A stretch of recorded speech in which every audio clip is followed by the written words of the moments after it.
of censorship and would be now if it wasn't for Trump. And Trump has done this at great personal expense, great personal risk. He has ultimately put his freedom on the line. Not anymore. I'm gonna be real with you. Trump made a whole lot of money this administration. So what risk? He has risked his entire empire and prosperity, and more than once he has risked his life. I mean, what more can you ask of a guy? Now, on the foreign policy front, Trump has pulverized two of our terrible enemies, Iran, which is a global menace, and Venezuela, which was an outpost for Iran. Trump has done this cautiously. He's done it in his traditional Trumpian style. Basically, it's the style of the Western hero who goes into the bar, pistol whips a few of the bad guys, and walks out. And his message is as a new sheriff in town. So even if Trump were to quit and exit Iran now, which, by the way, I think he should, he will have left that country in an institutional shambles, which will benefit us long term. So on foreign policy, Trump has done more, and he does it almost. Bro, if we leave right now, they control the Strait, and most likely you're going to be getting like reparations from the Gulf country. Like they already promised to be paid them $300 billion. So, well, what do you mean? Like, no, if we leave right now, I wish we'd leave Iran in shambles, but no, we leave Iran as basically a regional power, damn near emerging as a world power in that region. Backhandedly. He's like the teacher who just kind of flicks his hand and you kind of take it on the face and you never recover. Now, on the domestic front, Trump's goal has been economic as well as cultural. Cultural, Trump has done a lot to revive patriotism, a genuine love of the founding, a genuine love of America. He has, and he's not doing this single-handedly. Let's remember, Trump is part of a movement that he represents. And that movement is to expose radical feminism and the perversion it's inflicted on the family. That movement has done a lot to expose the kind of way in which a lot of these corporate CEOs, many of them Republicans, by the way. Hey, you want to know what else was a part of that movement? You know, exposing how wars in the Middle East or what is it, Middle East intervention never worked out for us. And all it did was, what was it, make us lose American lives and billions of dollars? Like, that was also part of the movement as well, an anti-war position, especially when it came to the Middle East. And more specifically, Iran. Basically whores, and they will go along with the system if you offer them money. And the leftists figured that out. And so a lot of the hypocrisy of the left is basically, we'll pay you off if you come over to our side. And that explains the behavior of Zuckerberg and Bill Gates and all these sort of professional whores on the American political scene. And if it wasn't for Trump, not only would these people not be exposed, they would still be at it. They would still be squeezing you by the throat, squeezing you by the neck. This debate couldn't occur on social media platforms just a few years ago. You've just got to remember the COVID scheme that the left set up in the Biden era. That's where they want to go. The reason that they loved it is they kind of had their foot on your throat and mine. And this gave them a great deal of pleasure. Trump has put a stop to all this. So do we still have a long way to go? Is there going to need to be a MAGA movement post-Trump? Yes. And quite honestly, my son-in-law, Brandon Gill, who represents the district next to here, I spent most of yesterday with those guys, charting out a little bit of where this needs to go. But Trump, I think, is... Look, dog, we're trying to take the Republican Party into an America First domestic policy and America First foreign policy. And you don't want to do that, bro. You want to have an Israel First foreign policy and think that you can have an American First domestic policy. And it just don't work like that, bro. And Maggie Haberman said this yesterday, I think, on television, an immensely consequential figure, perhaps the most consequential figure of the 21st century. This is a guy who... Yeah, guys, make sure you double tap that screen, like the video. And if you have any questions, comments, jokes, disagreements, go ahead and super chat it in, guys. Appreciate the support. Who has had a major impact, and mostly for the good. Thank you very much. Thank you very much for that opening.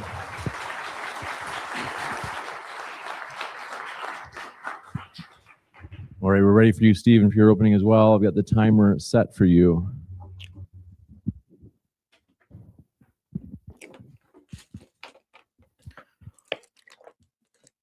See, we're pretty far apart in realities, me and Dinesh, and I'm sure we'll go through that in this debate. I thought a little bit about, do I think Trump is a good president or a bad president? And I actually do think that in some regards, Trump is a pretty good president, just not for the United States of America. If I was a conservative and I was looking at things to get fixed in this country, on the domestic front, I could look at the budget. One of the things that conservatives talk about over and over and over again is that they like to balance the budget.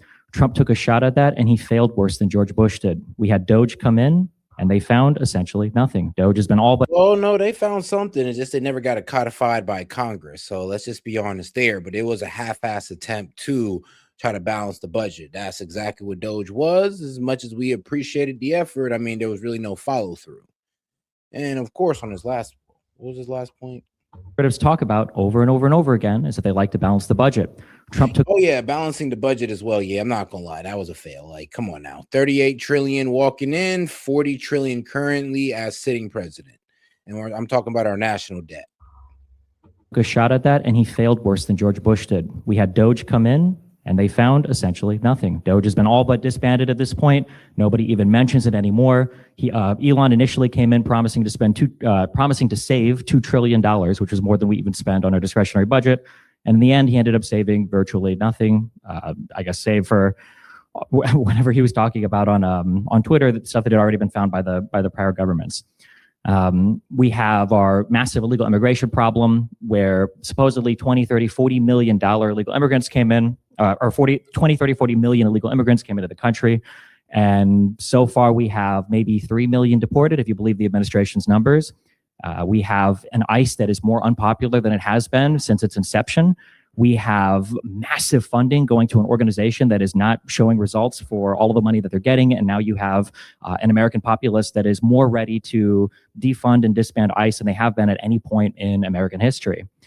You have historic unpopularity of the United States across the world. On the foreign front, we have handled the Iran situation disastrously. Iran is poised to become to emerge as the strongest power in the Middle East, which is in some ways tragically and hilariously unfathomable just a few years ago. You had a Donald Trump who was criticizing us sending some amount of money to Iran in the form of the JCPOA in exchange for them not getting nuclear weapons, to a Donald Trump today who is poised to allow Iran to earn more money in a day than they would have earned throughout the entirety of Obama's nuclear deal that he had set up with that country. You have, you've got Russia and Ukraine where absolutely no progress has been made. You've got allies all across Europe that no longer have faith in the United States as an empire, as a trading partner, as just a beacon of rationality and democracy anymore. I'm not entirely sure if you're looking at the actual factual accounting of things, what you can see in the United States, we feel like Donald Trump has actually served any end that you care about. I do think that if you are an enemy to the United States, if you're China, I think that you like the way that Donald Trump has approached world politics because it gives you, you can laugh about it, but they're looking at Taiwan. They're looking at Taiwan over there and they see how Donald Trump has treated Ukraine. They see how Donald Trump has treated now, I guess, Israel. It looks like he's not too fond of them. And I'm sure that they're gearing up to do whatever it is they want to do in Taiwan, maybe repeat what they did in Hong Kong. You look at Russia and I'm be real with you. What Destiny's pretty much getting into is how, well, our own military assessment is playing out to be that we pretty much sacrificed war with Iran for pretty much being able to help out Ukraine with Russia. And if China ever wants to make a move on Taiwan, we honestly wouldn't be able to stop them. And we've honestly canceled all weapons shipments to Taiwan. So they don't even have interceptor missiles, to be real with you. So if China really wanted to make a move on Taiwan, it would be the best time. Because we kind of drained ourselves for a war with Iran, which was a war that we should never got into in the first place. See that Donald Trump has all but abandoned Europe. And the support to Ukraine has been lackluster at best, and it has given Putin a lot of room to navigate and maneuver through his European, I guess, like friends as he's traded with them. And Donald Trump has stood by and basically done nothing. I guess we'll hash it out on the factual level here, but I think that Donald Trump has failed to come through on basically every single thing he promised the Republican Party, other than, I guess, posting like an insane grandpa on social media. And I think that he's weakened the United States position around the world and probably made our adversaries feel more comfortable in their constant belligerence of us and our allies. Thank you very much.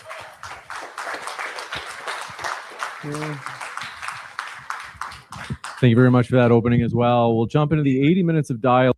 I don't know about the positioning on ICE. Like I said, the Democrats pretty much demonize ICE and pretty much forcing and I don't know why, but inspiring Democrats to think that it's okay to obstruct ICE. And this is where getting people hurt. Like, let's just keep it real. If it wasn't the Democrats' attitude towards ICE and just letting them do their job, then we wouldn't have cases like Renee Good and Alex Preddy, God rest her soul. And then, of course, well, what was his last point on that one? Sorry, I lost my train of thought. And I think that he's weakened the United States position around the world and probably made our. And you know what? I would say this: through this war, he weakened our position in the world stage, but not through his tariffs. I would say his tariffs actually did help us at least stabilize some of these trades with a lot of these countries. So I'll give him that one. Our adversaries feel more comfortable in their constant belligerence of us and our allies. Thank you very much.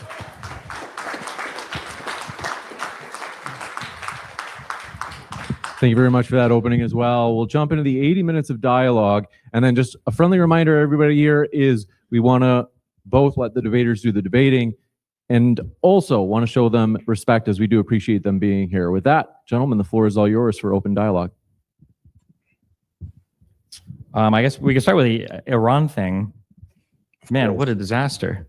Yeah, I mean, that's the weakest topic for the Trump supporters right now is the Iran. By what measure? Well, we started a war of annihilation that we weren't ready or able to follow through on. And Iran is poised to have more control over the Strait of Hormuz and more, I guess, like foreign money flowing into that country than they had at any point in the last 50 years. Didn't Iran have control over the Strait of Hormuz before? No, not in the way that it does now. Who controlled the Strait of Hormuz? It was an open route that anybody could ship oil through. Well, anyone could pass through, but who controlled it? Nobody. It was an open. It was open. Route. It was controlled by Iran from the beginning. It's controlled by Iran now. The real issue is this. There are 3 or 4 major powers in the Middle East. I'm so weak. You know what? I mean, I kind of hear his point, but that is crazy to hear MAGA supporters say that. It's just, yeah, Iran being controlled it. In a way, he's kind of right, because if you look at the Strait of Hormuz, it does pretty much consist of Iran and Omanian waters. So, yeah, the Strait of Hormuz is part of Iran, like it or not. That is the fact of the matter. When you say controlled by, well, why? So basically, what the Nest is saying, that the only reason why we was getting through the Strait of Hormuz for free was because of Iran's good grace. Interrupting me. Let me say my controlled piece. by. What do you mean by controlled by? Well, what I'm saying is you have a narrow strait that is basically sitting in the backyard of Iran. So as a practical matter, the country that happens to have that proximity is going to exercise a large degree of control. That's a simple fact. Now, if you annoy Iran, you blow up its facilities, you destroy its navy, you pulverize its air force, you reduce it to rubble, they're going to cling to the Strait of Hormuz and go, yeah, we got a hold of this. So I understand that Iran is grabbing a hold of the Strait of Hormuz and it's panic because that's all they have left. But you're making it sound like they're somehow stronger than they were before. I'm saying that the opposite is true. Egypt and Saudi. Well, actually, they kind of already have a stronger hold on the strait. It's like they're now able to control who goes through it and how much they pay. I mean, before they weren't doing that, even if your premise is, well, they owned it before. I mean, still, they were letting people through for the free ski. Now they're doing it on a toll or a service fee. Arabia and Jordan. Look at a little country like UAE, which was essentially a kind of fly compared to Iran. UAE is stronger than Iran right now. Iran doesn't dare attack the United Arab Emirates. UAE can pulverize Iran. So the truth of it is the combined force of the United States and Israel has leveled Iran to the ground. Now, in a country of 90 million that's rather large, it's not easy to overthrow the regime without going in there, going door to door, grabbing every mullah and pulling him out. The Iranian people, frankly, have to do that. And I hope they do. I would encourage them to do it.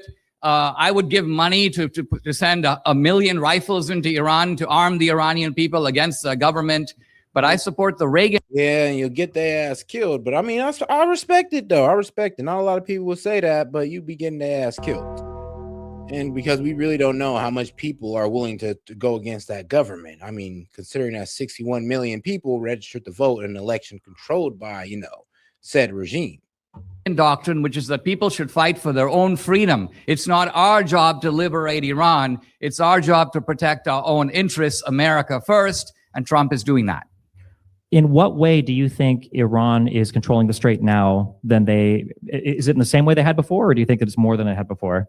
No, I'm saying it's in the same way that they have before, but they are. So you think that people have always been afraid to sail tankers through that strait, the Strait of Hormuz, and that they were going to get bombed by Iran for doing so? That's always been a fear. No, that's not what control means. If I control my backyard, I might allow people to pass through, but they're passing through at my behest, at my say-so. I can charge them money if I want to go through. I still have the same degree of control. Now, I may not exercise it. You can modify the statement then, and that Iran is now exercising. That is a wild position you got there, Dinesh, bro. Dinesh be taking the most wild positions that you don't see coming. I'll give it to him. I just do not see his positions coming.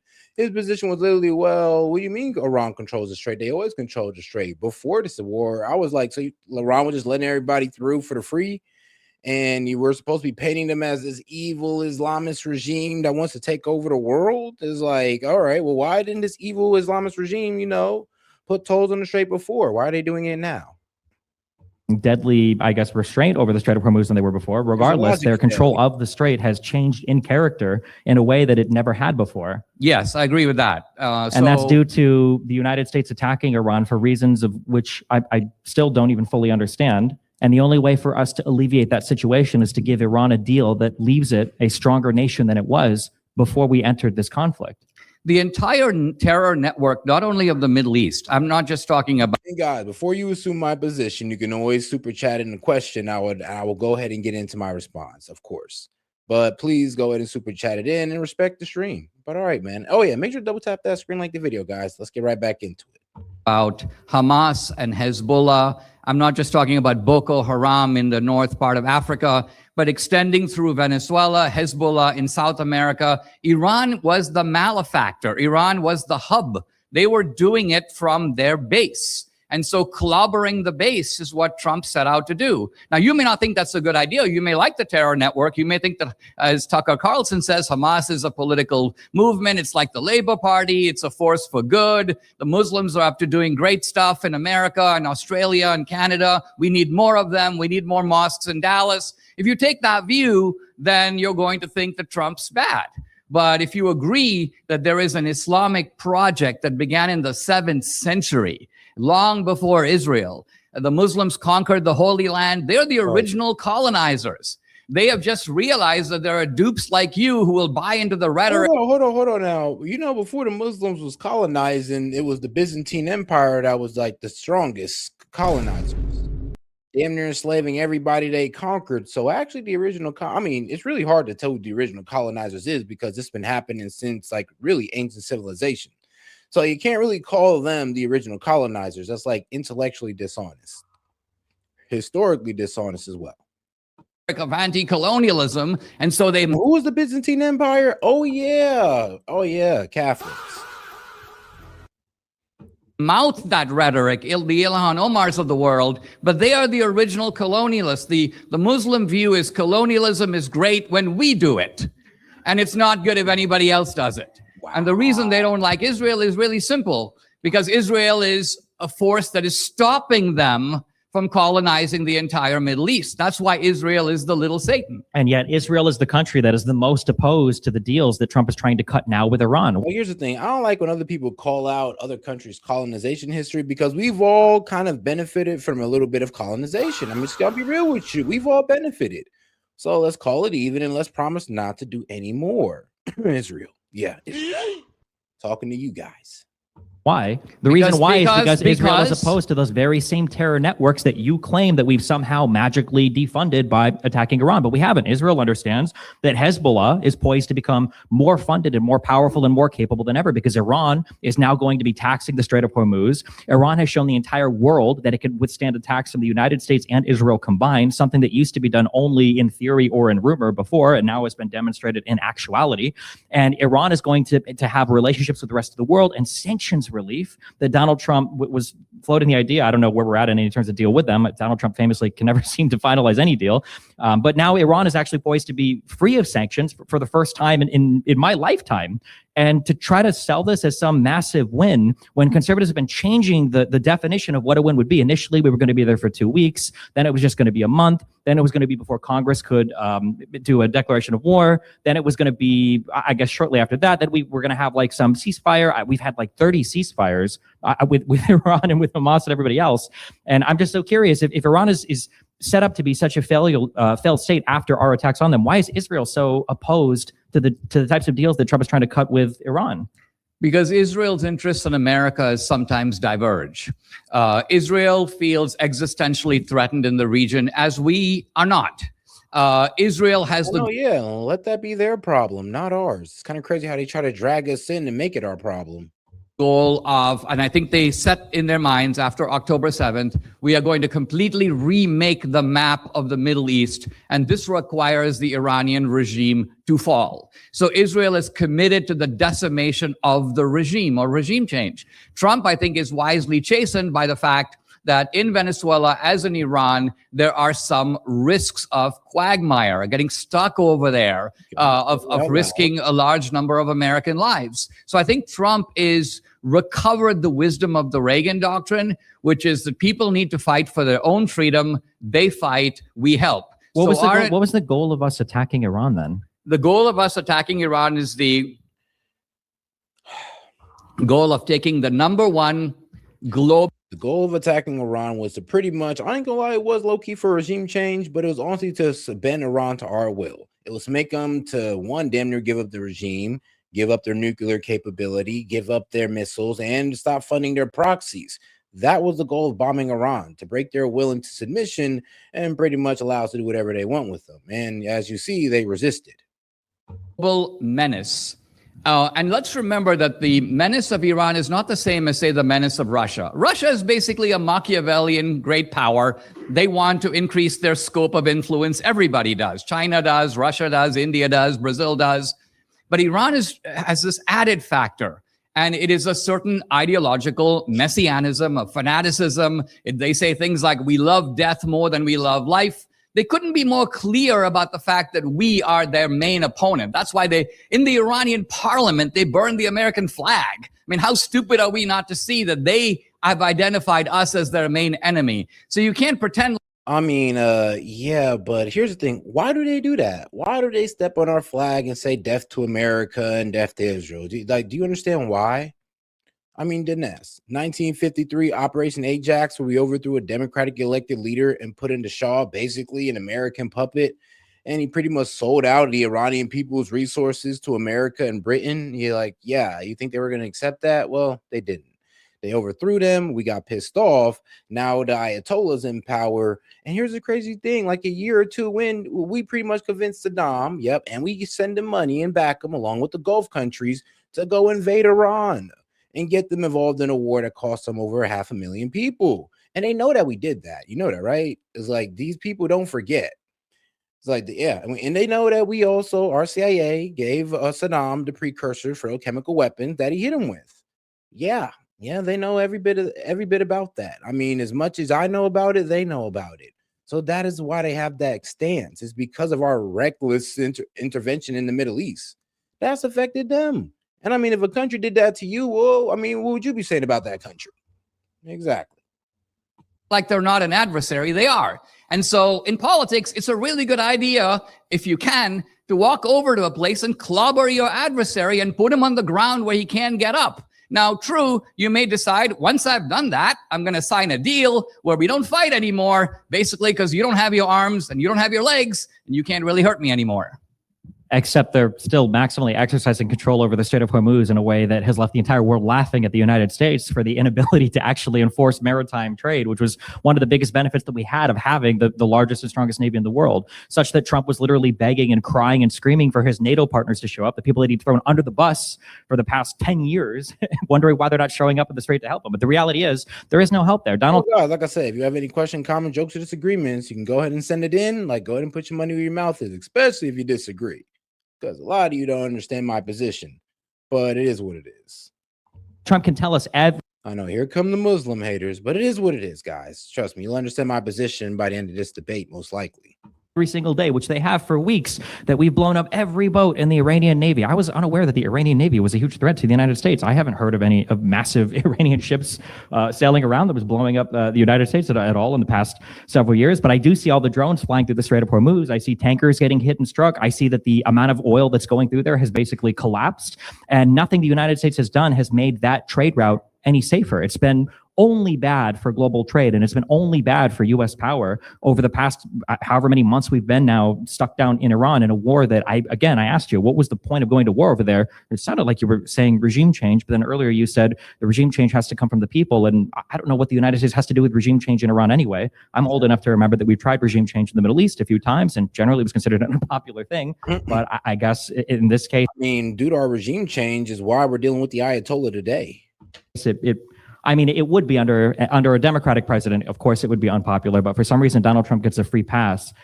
If I were to try to find any reason for why we're attacking Iran now, maybe we could point to them going after nuclear weapons. But that's equally confusing to me because Trump promised me and the American people that their ability to acquire nuclear weapons was completely destroyed when we bombed them several months ago. But apparently that wasn't true, I guess. Or maybe they were able to rebuild really quickly, or maybe they found the nuclear dust, or maybe Donald Trump was just lying like he always does. But we're not supposed to take him literally, or we're just supposed to take him seriously, whatever that means.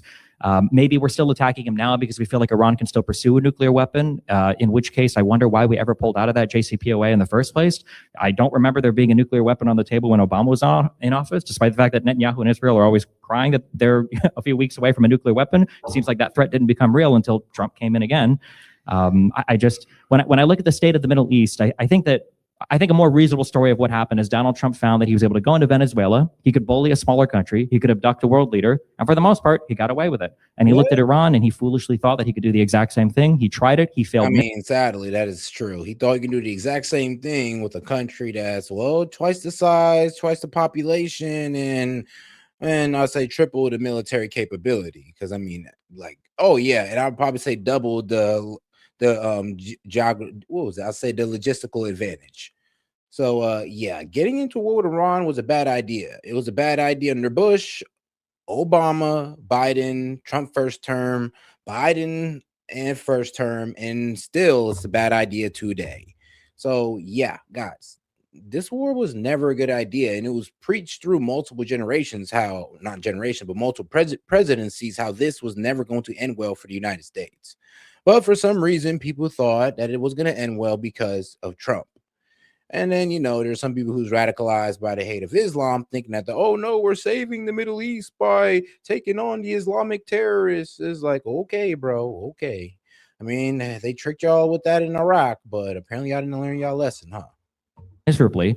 And now we've shown Iran, and Iran has shown the entire world that they can actually apply an immense amount of pain to the entire world global oil economy with very, very, very cheap weapons. And because the United States doesn't have any diplomatic response on the table, because Donald Trump is not a man that can do diplomacy, and because we don't have a good military response on the table, because we didn't have clear goals set out at the beginning of this, and because we didn't even help or participate in the war between Ukraine and Russia, so we don't even know how to do drone warfare, we're left using Patriot interceptors, for $5 million a piece to try to intercept $50,000 Shahid drones, while all these tankers are just parked at the beginning of the Strait, wondering if they're ever going to be able to come out or not.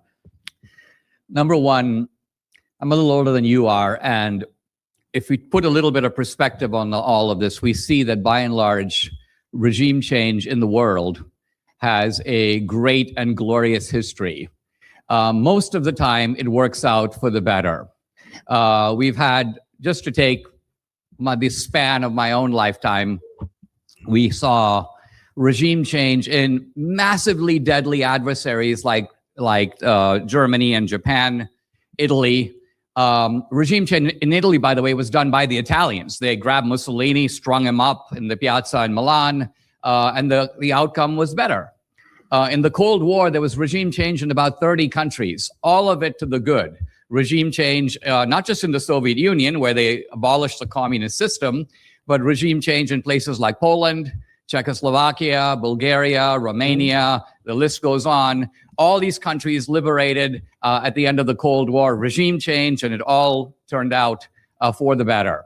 Yeah, but you know where it never turns out for the better? In the Middle East.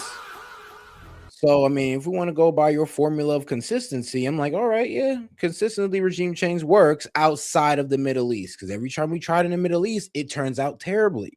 So, yeah, if we want to go with your line of consistency, yeah, regime change works outside of the Middle East. I hope we see regime change in Venezuela. Now, having said all this, regime change is, I think, a goal, but in foreign policy, you always have to measure the means that are used to achieve the goal. Can we get regime change in Iran? Yeah, but we may not be willing to pay the price. Now, if you look at this Iran war, and we got to try to be And wow, like I said, guys, if you have any question, comment, jokes, or disagreements, guys, please go ahead and super chat that in instead of trying to assume my position or assume what I know. Especially for those of you who just tuned in. Ain't that hilarious? Adults about all this. If you get into a war and you have clear objectives, the simple truth of it is, if you then turn around and say, well, yes, we've lost 7 men, or Iran fired a missile and it got through to Israel and killed 2 dogs, you're talking about a really powerful country. If you had to specify in advance, you would expect that there would be enormous casualties in Middle Eastern countries, in Israel, that Iran would be hitting American targets on a daily basis. This is a war. So what I'm suggesting here is that what Destiny is doing here is setting up an absurd calculus. Iran has endured. Well, what alternative do they have? A guy getting his ass kicked in an MMA fight is enduring, but that doesn't mean he's winning. Similarly, Iran is able to lash out here and lash out there, which we would fully expect. They're grabbing onto their own backyard, no surprise.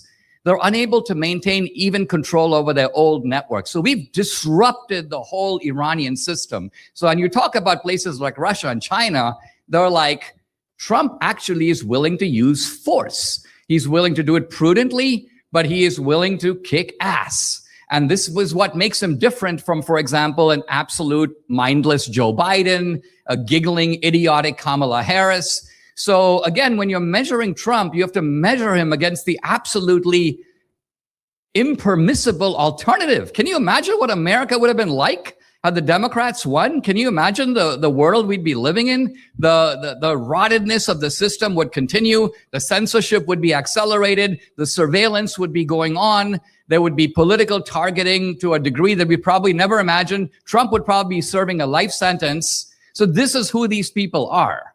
This is what they do. And Trump has liberated us from that. Basically, every single thing you're saying is just not true. Not true. But I mean, I guess so. Here's where the metal meets the road. Or the rubber meets the road, I guess. What do you think a successful end state for Iran looks like? What do you think it's going to look like for the United States to leave that conflict, to emerge feeling like we were victorious? Because I will tell you that when Obama was in office, supposedly inept president who didn't know what he was doing when it came to foreign policy, we had a deal on the table with inspectors in the country, and we had a pathway to some kind of normalization with Iran where there was still intense pressure on that country. When Trump came into the first term, he tore up the JCPOA with nothing to replace it with. He set off the Abraham Accords and claimed peace in the Middle East without dealing with the Palestinian issue. Biden comes in, and lo and behold, what happens every time the Palestinians are ignored? They rise up and they do an attack. It happened with the first intifada, it happened with the second intifada, and it happened with October 7th. Go figure. Big surprise. Fair. Trump comes in the next time after achieving peace in the Middle East, and then he comes in and he does peace in the Middle East again by attacking Iran. I mean, yeah, a lot of people don't want to admit that the only way to really get peace in the Middle East is to solve the Palestinian question of either a one-state or a two-state solution. And a two-state solution is looking like our best bet, because a one-state solution will pretty much mean the destruction of the Jewish state, which Iran actually wants, by the way. Yeah, I know, right? If you actually hear these guys in Iran, they don't really want the absolute waste. They don't want Israel to be a wasteland. They want a one-state solution for the Palestinians, so they're like Israeli citizens, share one passport, all that good stuff. They pretty much take over in numbers, and there goes the Jewish state of Israel. Yeah, I know, right? Tough.